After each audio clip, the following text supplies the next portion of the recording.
Assalamualaikum warahmatullahi wabarakatuh. Halo semuanya, perkenalkan nama saya Alfira Rahmawati dengan NIM 2120201033. Saya mahasiswa program studi pendidikan guru Madrasah Ibtidaiyah Fakultas Ilmu Tarbiyah dan Keguruan Universitas Islam Negeri Raden Fatah Palembang. Pada video kali ini, saya akan memaparkan materi dalam bentuk pembelajaran dengan judul materi yaitu keseimbangan ekosistem. Langsung saja, pengertian ekosistem. Ekosistem merupakan hubungan timbal balik antara komponen hidup dan tak hidup. Komponen hidup meliputi produsen, konsumen, dan pengurai. Sementara itu, komponen yang tak hidup berupa benda-benda yang tak hidup. Ekosistem dikatakan seimbang jika komposisi komponennya seimbang. Apabila salah satu tidak ada, keseimbangan ekosistem akan terganggu. Gangguan ekosistem dapat disebabkan oleh faktor alami dan kegiatan manusia. Faktor alami dapat berupa bencana alam, misalnya gunung meletus, badai, banjir, kekeringan, dan kebakaran hutan. Lalu, apa saja kegiatan manusia yang dapat mengganggu ekosistem? A. Kegiatan manusia yang mengganggu keseimbangan ekosistem. Manusia adalah penyebab gangguan ekosistem terbesar. Ekosistem terganggu karena kegiatan manusia yang bersifat merusak. 1. Perpindahan penduduk. Perpindahan penduduk mengakibatkan daerah yang didatangi menjadi sangat padat. Misalnya, perpindahan penduduk ke kota-kota besar. Semakin padat jumlah penduduk, semakin luas permukiman yang dibutuhkan. Padahal, jumlah permukiman sangatlah terbatas. Hal ini akan memicu adanya perkampungan yang kumuh. Yang kedua, penebangan liar dan pembakaran hutan. Manusia melakukan penebangan dan pembakaran hutan secara liar. Mereka melakukannya untuk membuka lahan atau mengambil kayu. Kegiatan tersebut tentu saja akan mengakibatkan hutan menjadi gundul, beberapa jenis tumbuhan menjadi punah. Hewan pemakan jenis tumbuhan tersebut juga ikut punah. Beberapa hewan yang masih hidup kehilangan tempat tinggal, mereka pun mengungsi untuk dapat menempati tempat tinggal yang baru. Mereka tentunya harus beradaptasi dengan lingkungan yang baru. Hewan yang tak mampu beradaptasi akan mati. Yang ketiga, penggunaan bahan kimia yang secara berlebihan. Manusia menggunakannya di rumah tangga, pertanian, maupun industri. Salah satu contohnya adalah menggunakan deterjen. Deterjen digunakan sebagai bahan pembersih. Bahan ini menghasilkan busa yang dapat mencemari lingkungan. Apalagi jika busa tersebut dialirkan ke perairan. Busa deterjen akan menutupi permukaan perairan. Akibatnya, sinar matahari tidak dapat menembus ke dalam perairan. Proses fotosintesis tumbuhan air menjadi terganggu. Tumbuhan kekurangan makanan dan akhirnya mati. Yang keempat, penggunaan kendaraan bermotor. Bahan bakar yang dibutuhkan untuk menjalankan kendaraan bermotor, bahan bakar dapat berupa bensin dan solar. Pembakaran bahan bakar menyebabkan polusi udara. Penyebab tersebut antara lain menghasilkan gas karbon dioksida. Jumlah karbon dioksida di udara menjadi bertambah. Bumi pun menjadi semakin panas. Kondisi ini menyebabkan beberapa makhluk hidup kesulitan beradaptasi. Yang kelima, pengeboran minyak di laut. Biasanya, pengeboran minyak di laut dilakukan di tengah laut. Kegiatan ini dapat menyebabkan pencemaran apabila terjadi kebocoran. Kebocoran dapat terjadi saat proses pengeboran maupun pengangkutan. Sebagai contohnya adalah kebocoran pipa dan kapal pengangkut. Yang keenam, perburuan liar. Sebagian manusia gemar melakukan perburuan liar. terhadap hewan dan tumbuhan. Manusia memburunya untuk tujuan tertentu. Perburuan tersebut dapat mengakibatkan kelangkaan hewan dan tumbuhan.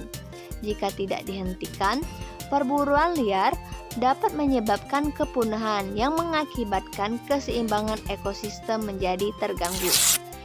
Yang ketujuh, perusakan terumbu karang. Terumbu karang merupakan rumah bagi ikan-ikan di laut. Terumbu karang mempunyai bentuk dan warna yang indah. Ada sebagian kalangan mengambil terumbu karang untuk dijadikan hiasan. Pengambilan ini tentu saja mengancam keberadaan terumbu karang, apalagi terumbu karang membutuhkan waktu sangat lama untuk terbentuknya kembali. Akibatnya, ikan-ikan kehilangan tempat tinggal. Ekosistem laut menjadi terganggu.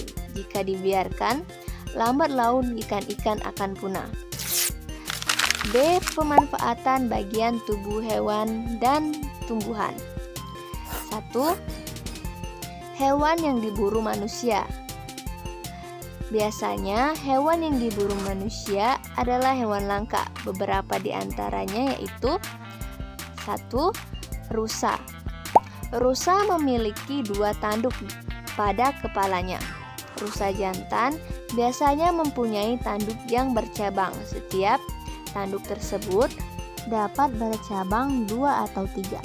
Selain tanduk, masih ada bagian tubuh rusa yang diambil. Minyak rusa dihasilkan dari kelenjar perut rusa. Minyak ini digunakan untuk pembuatan obat dan parfum. Yang kedua, burung merak. Bagian ekor burung merak ditutupi oleh bulu. Jika dibuka, bulu penutup ekor tersebut akan mengembang. Bentuknya seperti kipas. Pada bulu tersebut terdapat corak berbentuk mata. Bulu merak yang mengembang ini tampak sangat indah dikarenakan itu manusia memburunya untuk hiasan. 3. Duyung.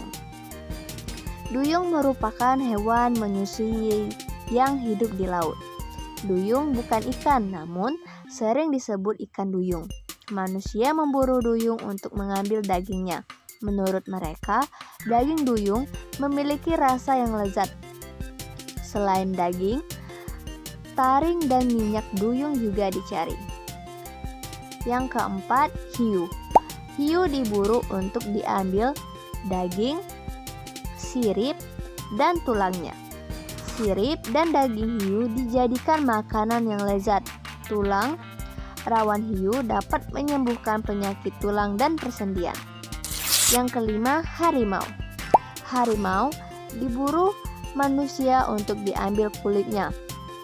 Kulit harimau dijadikan perhiasan. Harga kulit harimau ini sangat mahal. Selain kulit, tulang dan taring harimau juga dicari manusia. 2.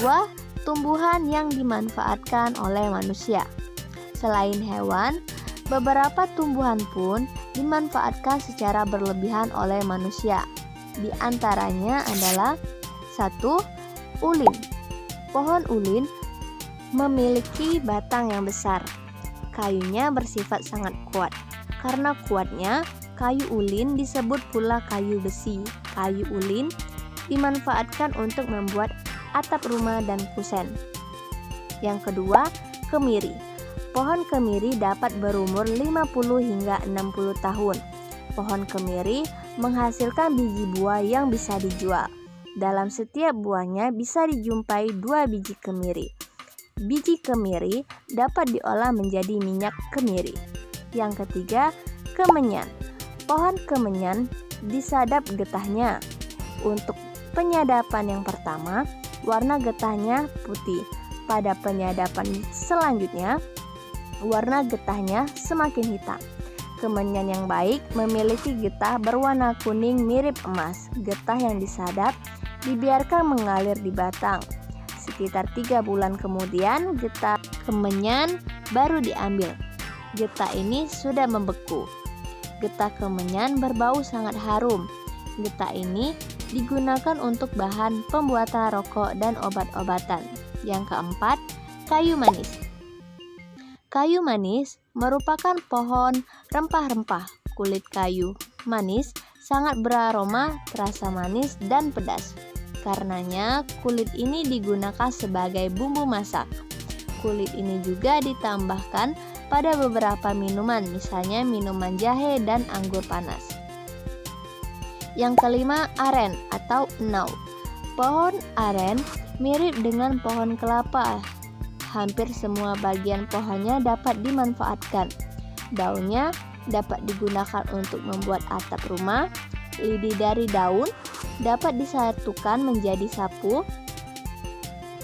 Ijunya dapat dipintal menjadi tali, tangkai, dan pelepah daunnya bisa diolah menjadi benang dan senar.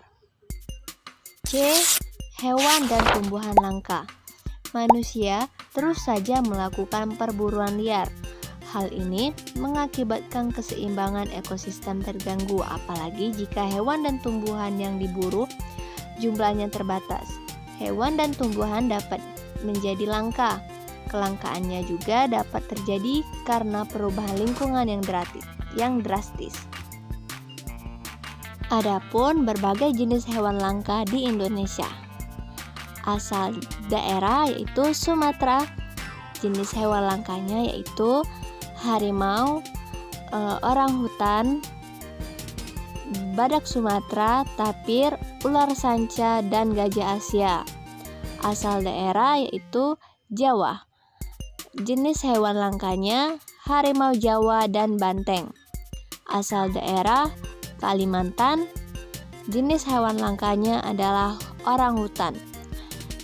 Asal daerah Sulawesi. Jenis hewan langkanya yaitu babi rusa, rangkong, dan maleo.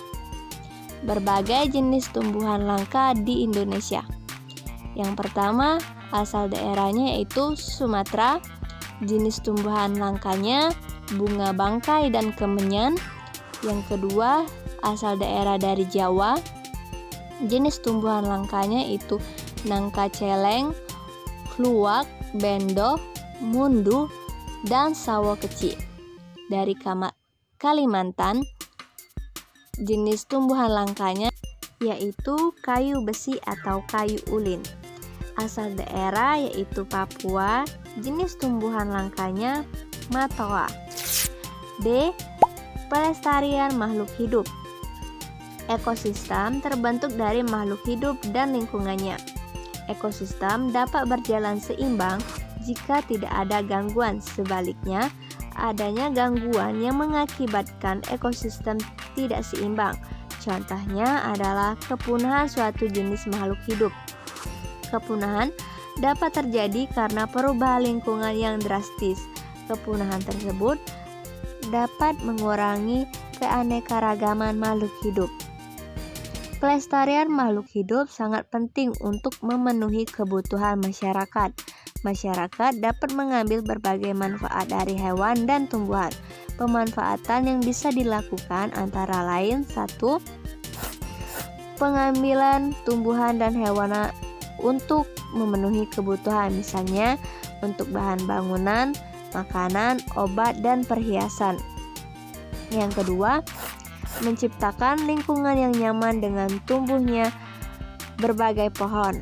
Pohon dapat mengurangi pencemaran udara.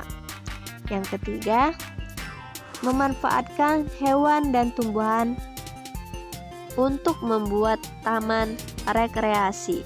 Yang keempat, menambah penghasilan dengan cara berjualan di sekitar tempat rekreasi. Barang yang dijual dapat bermacam-macam, contohnya makanan, minuman, dan hasil kerajinan. Lalu, bagaimanakah cara melestarikan makhluk hidup? Makhluk hidup dapat dilestarikan dengan beberapa cara, yaitu yang pertama, menebang hutan secara terencana. Yang kedua, melindungi dan mengembangkan hewan dan tumbuhan. Dan yang ketiga, membantu perkembangbiakan hewan dan tumbuhan. Baiklah, itulah tadi teman-teman pemaparan materi mengenai keseimbangan ekosistem. Terima kasih. Wassalamualaikum warahmatullahi wabarakatuh.